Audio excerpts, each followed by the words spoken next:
Olá, sejam bem-vindos à videoaula 4. Nessa aula, veremos algumas técnicas de ensino que podem ser utilizadas nas aulas presenciais no ensino superior. Venham comigo. A aula expositiva é a mais tradicional das técnicas de ensino e a mais utilizada nas salas de aula. Deve ser uma aula dialógica, ou seja, estimular o pensamento crítico do estudante por meio do diálogo, favorecendo o intercâmbio de saberes e experiência. A aula expositiva hoje não deve mais ser concebida tendo o professor como o centro do processo de ensino e aprendizagem. Na aula expositiva dialógica, o professor toma como ponto de partida a experiência do aluno com o tema a ser desenvolvido na aula.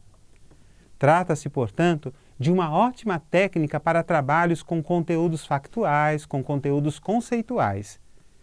Em uma aula expositiva, sempre que possível, utilize o layout das cadeiras em círculo ou semicírculo, pois promovem o diálogo em contraposição às cadeiras tradicionalmente enfileiradas, uma atrás da outra, no modelo que já se estende desde a Idade Média. O estudo dirigido se constitui em uma atividade ou tarefa orientada a ser realizada extra classe. Desenvolve no estudante habilidades e hábitos de trabalho independente e criativo, tais como sistematizar, consolidar conhecimentos, habilidades, vencer dificuldades e desenvolver métodos próprios de aprendizagem, como aprender a aprender. Um bom estudo dirigido, para fazer jus ao nome, deve conter instruções claras e questões ou perguntas enunciadas com clareza e precisão, correspondendo aos conteúdos desejados. A orientação do estudo deve ser realizada preferencialmente de forma escrita, para se evitar mal-entendidos. A técnica do trabalho em grupo propicia o aprendizado de conteúdos não só conceituais e factuais, como também conteúdos atitudinais, como o respeito às opiniões distintas, a tolerância com o diferente, entre outros. Assim, a formação dos grupos deve ser pensada de acordo com os objetivos traçados pelo docente. Os grupos podem ser formados para atividades de uma aula, para uma tarefa que pode levar mais de uma aula, ou pode ser fixa, como por exemplo ao longo do semestre. Na técnica Phillips 66 ou Phillips 66, o nosso objetivo será verificar o nível do conhecimento prévio da turma sobre um determinado assunto, constituindo-se assim numa avaliação diagnóstica. Como funciona? A turma é dividida em grupos de 6 pessoas, na verdade podendo se adequar com o número de estudantes em sala. O grupo deve debater um assunto em 6 minutos para apresentar suas conclusões. Essa técnica serve como um disparador, um motivador para a introdução de um tema a ser estudado. Para o professor, fornece uma avaliação prévia, mapeando-se o nível de conhecimentos prévios dos estudantes. Essa outra técnica, chamada grupo de verbalização e grupo de observação, GV/GO, tem por objetivo verificarmos se os estudantes compreenderam um determinado conceito e conseguem discuti-lo adequadamente. Assim, uma parte da classe forma um círculo central, o grupo de verbalização, para discutir aquele tema, enquanto os demais formam um círculo em volta para observar, o chamado GO, grupo de observação. O grupo de observação deve verificar se os conceitos estão corretos, se os colegas estão sabendo relacionar conteúdos anteriores com novos, se todos estão participando, se fogem o que foi pedido, entre outras coisas.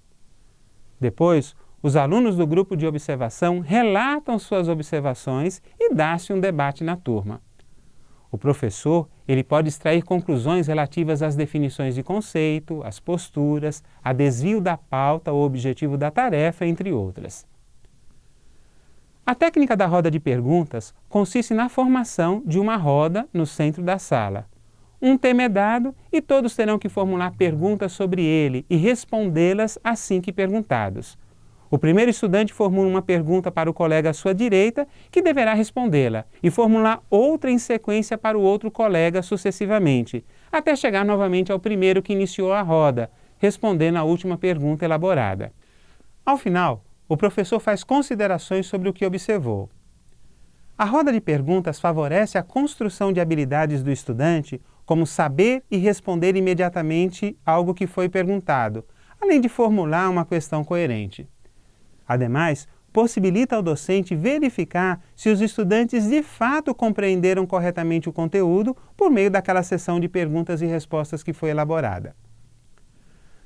Na dinâmica do tribunal, a turma deve ser organizada tal qual um tribunal, em que os estudantes serão divididos em jurados, advogados de defesa, promotores, juiz. O réu deverá ser um tema polêmico a ser acusado e defendido pelos estudantes. Fica mais interessante quando os alunos que concordam com o tema devem atacá-lo e vice-versa. Durante a dinâmica do tribunal, o docente precisa estar atento para a postura dos alunos diante daquele problema, além, naturalmente, da aplicação correta dos conceitos e conteúdos discutidos. A tempestade cerebral, ou brainstorm, serve como um disparador do tema e, assim como o Philip 66, fornece subsídio para uma avaliação diagnóstica do nível de conhecimento prévio sobre um determinado assunto. Como funciona? Dado o tema, os alunos deverão dizer aquilo que lhes vem à mente, sem preocupação de censura de ideias. Essas são anotadas no quadro e, em seguida, os pontos surgidos nessa sessão são separados para serem validados. À medida em que o docente explana o conteúdo, os pontos surgidos no brainstorming podem ser validados ou não pelo grupo, à luz das novas informações fornecidas. Os seminários são muito utilizados no ensino superior. Contudo, uma palavra de cautela, pois para essa técnica ser bem-sucedida, os estudantes devem realizar ou saber realizar uma pesquisa acadêmica, pois o seminário consiste na apresentação dos seus resultados. No seminário, os temas a serem pesquisados, as formas de apresentações, os resultados e o tempo devem ser bem especificados. Todavia, uma disciplina planejada somente com a realização de seminários não é recomendável, uma vez que o seminário é uma das técnicas possíveis e poderá passar uma ideia equivocada sobre a prática docente, se utilizar uma disciplina totalmente fundamentada em seminários. Finalmente, temos a recomendação da técnica do estudo de caso. No estudo de caso, os estudantes podem resolver situações-problemas previamente selecionadas, estabelecer pontos de relação com a realidade, perceber o conteúdo contextualizado e podem fazer a aplicação daquilo que aprenderam, entre outras possibilidades.